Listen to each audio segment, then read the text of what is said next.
আজ 22শে জানুয়ারি বৃহস্পতিবার। দেখে নিন আজকের বাছাই করা সেরা 10টি গুরুত্বপূর্ণ খবর। শুরুতেই হেডলাইন্স। ওপারে মোহাম্মদ ইউনূস যা করছে, এপারে মমতা বন্দ্যোপাধ্যায় তাই করছেন, দাবি শুভেন্দুর। এসআইআর হয়রানির জন্য দায়ী মমতা, বললেন বিরোধী দলনেতা শুভেন্দু অধিকারী। আবার জেলে যেতে হয় যাব, তবুও বিজেপিকে বাংলা থেকে তাড়িয়ে ছাড়ব, বললেন অনুব্রত মণ্ডল। স্বাস্থ্য ভবন অভিযানে অবস্থান বিক্ষোভে আশাকর্মীরা। বঙ্গ রাজনীতির সমস্ত রকম খবর প্রতিদিন সকালে দেখতে সাবস্ক্রাইব করুন আমাদের পলিটিক্স চ্যানেলটি। এবার আসছি বিস্তারিত সংবাদে। হিন্দু আক্রান্ত হলে দুর্গা ঠাকুর ভাঙলে বলা যাবে না, বললেই আপনি সাম্প্রদায়িক হয়ে যাবেন। ওপারে ইউনূস আর এপারে মমতা বন্দ্যোপাধ্যায় এক। বুধবার হাওড়ার শ্যামপুরে এক প্রতিবাদ সভায় এই মন্তব্য করলেন বিরোধী দলনেতা শুভেন্দু অধিকারী।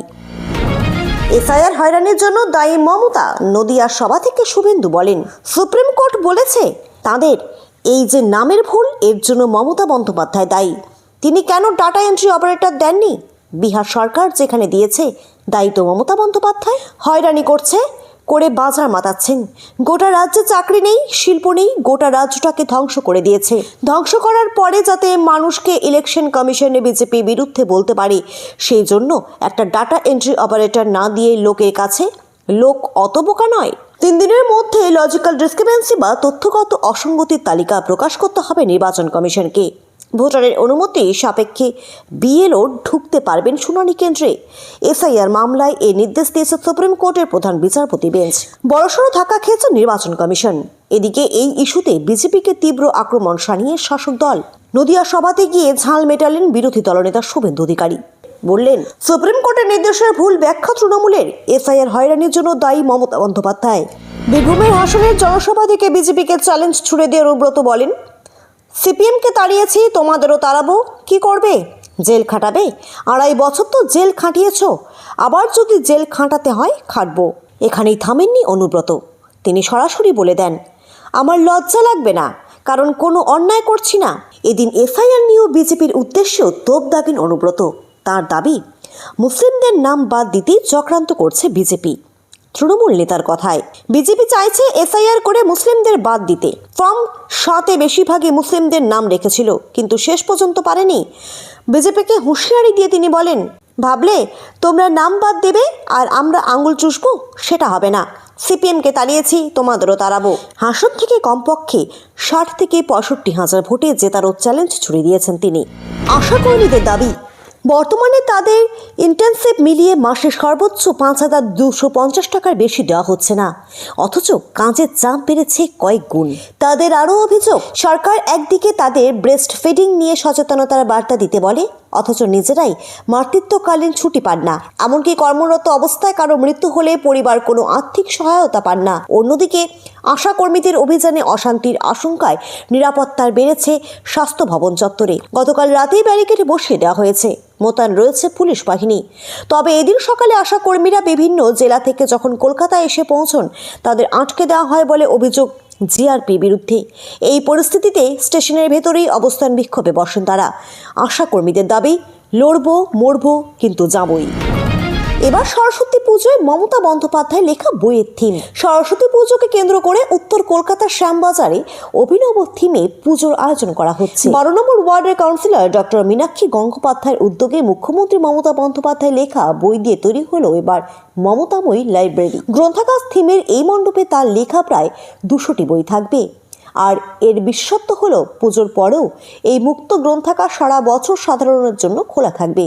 এমনকি অন্যান্য ওয়ার্ডেও এমন গ্রন্থাগার করার আহ্বান জানিয়েছে উদ্যোক্তারা। ভোটের মুখে শুভেন্দু অধিকারী বিরাট স্বস্তি দিল কলকাতা হাইকোর্ট। চন্দ্রকোনায় তার কনভয়েতে হামলা এবং পাল্টা অভিযোগ সংক্রান্ত মামলায় আদালত শুভেন্দুকে অন্তর্বর্তী রক্ষা কবচ দিল।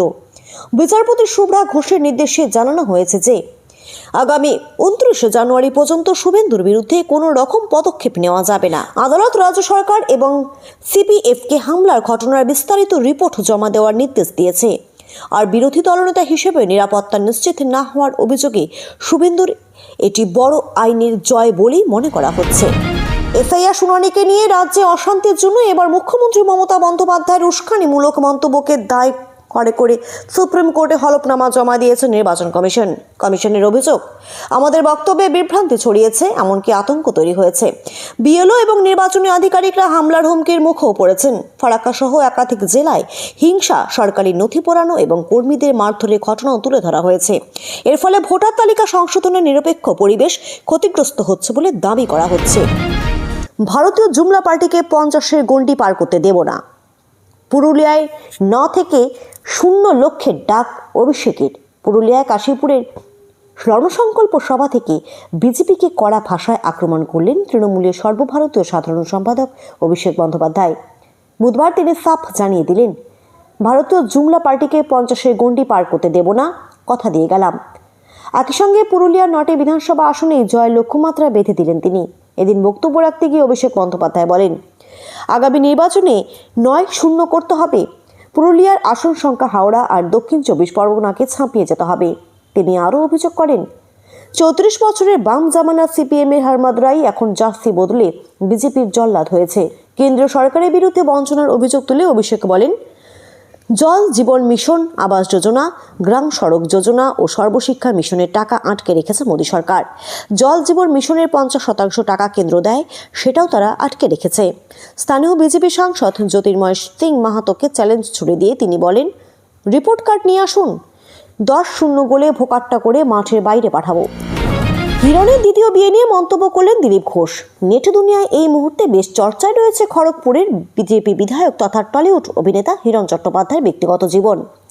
গতকাল মঙ্গলবার বারাণসী ঘাটে হিরণ চট্টোপাধ্যায়ের দ্বিতীয় বিবাহ অভিযানের ছবি প্রকাশ্যে আসতেই রীতিমতো হো হো পড়ে গিয়েছে। তার উপর অভিযোগ, হিরণ নাকি তার প্রথম স্ত্রী অনিন্দিতা চট্টোপাধ্যায়ের সঙ্গে আইনি বিচ্ছেদ না করে দ্বিতীয়বার ছাদনাতলায় বসেছেন। তাই স্বাভাবিকভাবেই রাজনৈতিক মহলেও বড় প্রভাব পড়েছে এই ঘটনাকে কেন্দ্র করে। এমতাবস্থায় এই শোরগোলের মাঝেই মুখ খুললেন বিজেপি নেতা দিলীপ ঘোষ। হিরণের দ্বিতীয় বিবাহ অভিযান প্রসঙ্গে দিলীপ ঘোষ জানান, কে কাকে বিয়ে করবে, কিভাবে জীবন যাপন করবে, সেটা সম্পূর্ণ তার একান্ত ব্যক্তিগত বিষয়। যে কেউ বিয়ে করতেই পারেন, নিজের মতো জীবনযাপন করতে পারেন, এতে অন্যের কিছু বলার থাকে না। দিলীপের এহীন মন্তব্য থেকেই স্পষ্ট যে তিনি কোনো অযাচিত বিতর্ক বাড়াতে চান না।